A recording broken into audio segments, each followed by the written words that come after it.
Janice. Hey everyone, Janice here, back with another video. Thank you all for tuning in. If you have not, go ahead and subscribe, okay? As you all know, I have been reviewing Married at First Sight, season 17, and this is going to be episode 11. Please comment. Let me know your perspective on what I'm saying. Let me know if you think I'm right, wrong. It doesn't matter. Also, I have other content on this page, so please go check out some of my videos from the past. So I'm going to go ahead and get started with this review.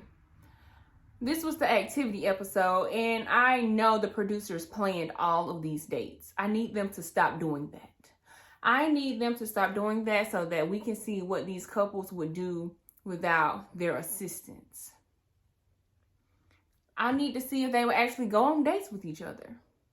Like, especially with Brennan and Emily, who I'm going to get into, it seems like everything is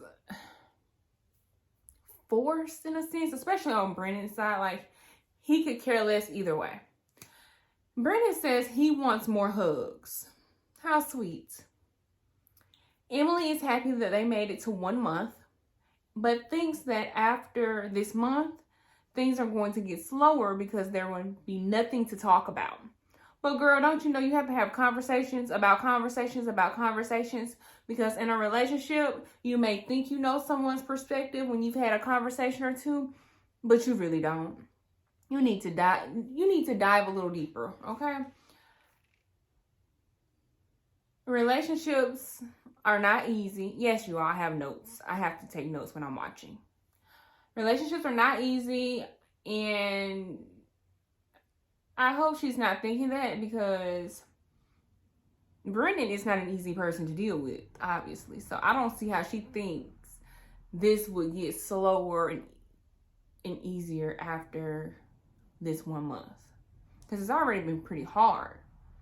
Harder than it should be because of Brennan. Anyways, they go horseback riding, and Emily wants to do something more adrenaline rushing and scary next time. He showed more attention to the horse, Gucci. I think that was the horse's name, right? Gucci the horse, than he has shown her in the whole month that they've been married.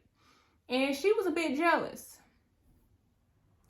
They discussed the living situation, and Brennan said he would have ran if they were not married. Doesn't surprise me at all. And he even says she's a red flag.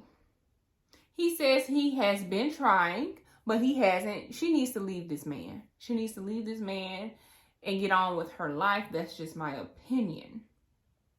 He keeps saying he's taking it day by day after she asks him how everything is going every time. Emily says it's not going to cut it anymore moving forward. But she said this in the confessional. Girl, I need you to tell him this. Okay? But y'all know they get in that van and have a discussion. Brennan, when he was asked about advice from the experience from other couples, he, skipped the question. And he did right, because he should not be giving anyone any advice. But anyway, Emily got up from the table to have a moment to herself and got snippy with Brennan when he was going to follow her out.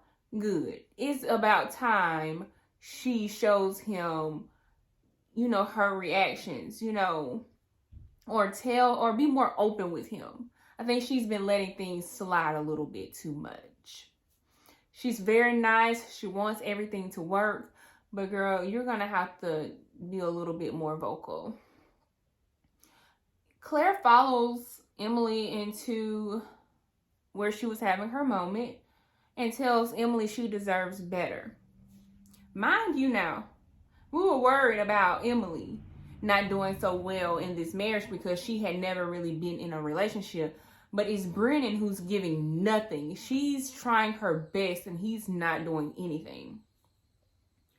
Now, Brennan runs after her afterwards when they get into this van. And, before they get into the van, he actually gets up from the table. He talks to Claire and tells Claire, like, oh, Emily, she acts like everything is okay. So he didn't know. Sir, are you visually impaired? The amount of times she has done the face to him should have told him, you know, that there's something not there.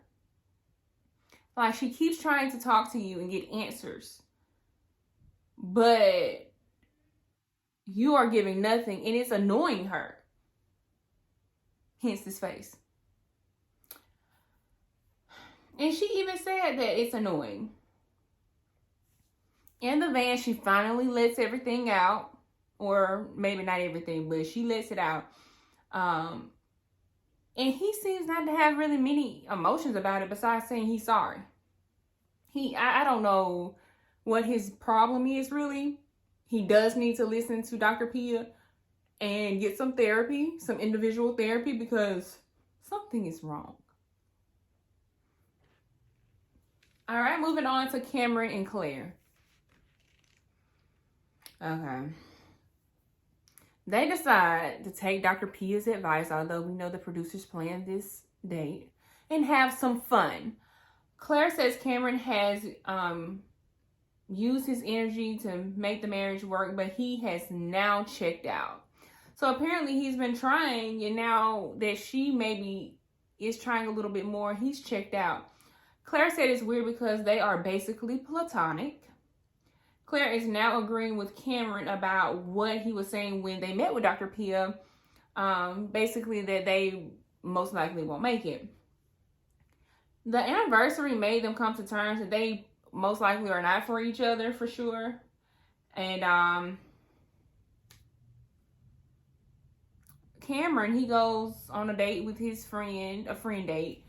He seemed to be happy. He looked like he was able to let loose and enjoy himself. He was hugging his friend a little tight. He probably just needed some support. Honestly, he probably was just happy to be a little free. You know, getting out of his head, some I would say. Cameron didn't come home. Claire is not shocked about that. They have religion issues and no physical connection. She says part of them wants to be together and the other part can't. They just really want to be together, I think, so that they don't fail. Kind of like what Lauren was feeling, I think. That's my assumption. But they're just not meant for each other. Who am I? I'm not an expert. But honestly, what do they know? They have a high divorce rate at this point. A very high divorce rate. Cameron said he was waiting to be in the same space with Claire and has hopes they will, but they haven't spoken in days. He says this at the couples dinner. Now, Claire says she needs to reflect on herself. Claire says she knows exactly where she is, and she was interrupted by Brennan.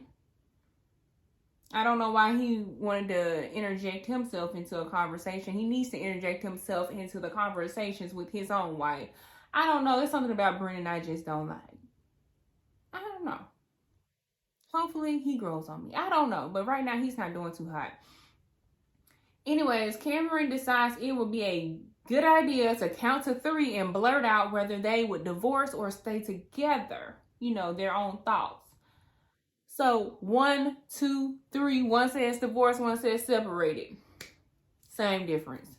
Claire says they actually have been on the same page most of the time, and she has been confused.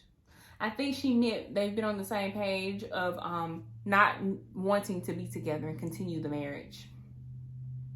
Afterward, it was pretty nice. They voiced what they learned from the experience, and it seems not to be any hard feelings right now. All right, moving on to Becca and Austin. They watched their wedding episode, and Becca says she wants to do it again and again. Austin seems not to even care much, honestly, or maybe that's just his personality. He's very chill. I would say he's very chill. So I'm going to try to change my perspective on Austin. He's probably just really chill. I think he's just going with the flow until he can't anymore, honestly, because they have differences as well. They go ice skating and they roast marshmallows. Austin expresses his feelings for Becca and that everything has been really nice. Becca brings up the religion conversation at the date, and Austin says he will basically, I would say, stick beside her. Y'all know that. I'm going to stick beside her. He going to stick beside her.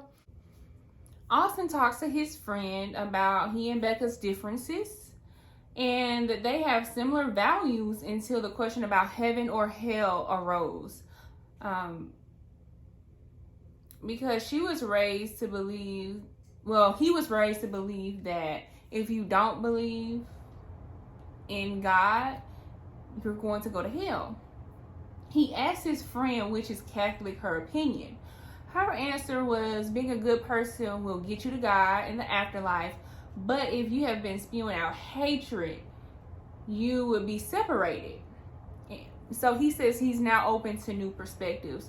I've never heard anyone with that particular perspective before, so maybe that will work for them.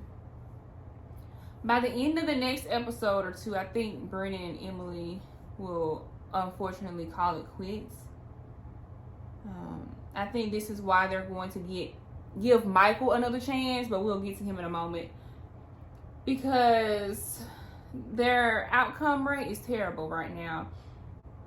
And I believe that honestly, it's time to change the formula if they want to continue with this show, continue with this process, and continue to have viewers.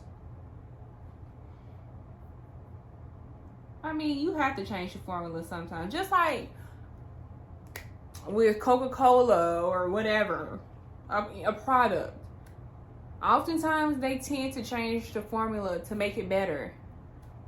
I mean, does it end up being better? Sometimes yes, sometimes no. All right, moving on to Michael and his possible new wife. The experts feel really bad about his first match. Experts ask if he wants to go through the process again. His view on marriage has not changed, which is really good because that was my concern once old girl left him at the altar. Dr. Pepper asked if they can find him a new wife. He says yes with 100%. Dr. Cow asked Michael his type of woman. Did they not ask this the first time? That kind of took me by surprise in a sense, because you should already have this on file. Michael wants, a goofy woman, someone he can have fun with. That's one of the adjectives he used, goofy. So Michael met with his friends to tell them he met with the experts about the possibility of being rematched. He asked his friends their thoughts. One girl has no trust in the experts, at all. And that they need to make changes because that was not inspiring. She says if he has heard changes that would inspire him, then they will be more supportive. Apparently, Michael felt like this was a failure the first time around, and his friends don't want to see him go through that again. His guy friend is concerned, and then Dr. Pepper shows up to answer their questions, or at least some, she says. Michael asks if the friend's question of changing the process. She doesn't want him to feel failed again like he did after the wedding, like I mentioned. Dr. Pepper says they have a possible match for him that meets his criteria and asks if he would like to continue. He says yes. So I appreciate his friends really having his back. You oftentimes don't find a lot of friends that will do that and, have your back like that, like asking those questions for you so that, they don't see you hurt again. But I think the only reason they are giving Michael another chance, or one of the reasons I should say, is that this may be the only marriage by decision day, or the reunion that will still be together, because at this time they'll probably still be learning each other and still be in their process while everyone else has failed out. Now, I did see the preview of the lady that they matched Michael with. I wasn't really expecting that. She seems very put together, but she seems like a fun, good time. She seems really nice. So I really do hope that they work. So with this, what are they? 2 for 2 now? 2 for 2? Because Becca and Austin are still together. And Brendan and Emily are still together. Or actually, it's 3 for 2 because Michael didn't work out. But anyways, we'll see what the end result will be. It's not looking too hot. Okay? And I have no desire to see Orion back on this episode. No desire. I don't care who he's talking to. Get him off this show. You're not married. Why do you need to be here?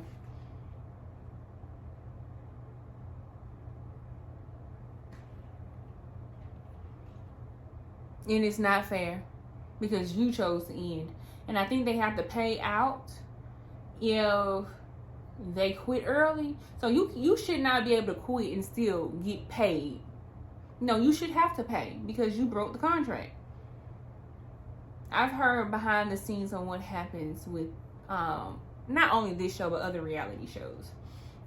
I have no desire to see him. I don't care about his friendship with Cameron. I just really don't, because what advice can Orion give? None. Alright, you all, thank you all so much for tuning into this video. Go ahead and like this video. Subscribe to this channel if you have not. And go ahead and leave me some comments. Leave me some comments, okay? Let me know what you think. Let me know what you even think about this show.